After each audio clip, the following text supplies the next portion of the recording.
Wifi তরঙ্গ ব্যবহার করে ইশারাতেই নিয়ন্ত্রণ করা যাবে আশপাশের ইলেকট্রনিক যন্ত্রপাতি। নতুন এই প্রযুক্তিটির নাম দেওয়া হয়েছে ওয়াইসি। ইউনিভার্সিটি অব ওয়াশিংটনের গবেষকরা নতুন প্রযুক্তিটির উন্নয়ন করেছেন। নতুন এই প্রযুক্তিটির মাধ্যমে যে কোনো ইলেকট্রনিক যন্ত্র শুধু হাতের মাধ্যমে নিয়ন্ত্রণ করা সম্ভব বলে জানিয়েছেন গবেষকরা। ওয়াইসি প্রযুক্তিতে বাসার ওয়াইফাই সংযোগের সাহায্যে মানবদেহে একটি তরঙ্গের সৃষ্টি করে।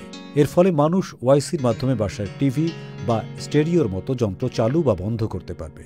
দেয়াল বা প্রতিবন্ধকতার মধ্যে ওয়াইসি প্রযুক্তি কাজ করতে সক্ষম বলে জানান গবেষকরা। সুখবর প্রতিদিন।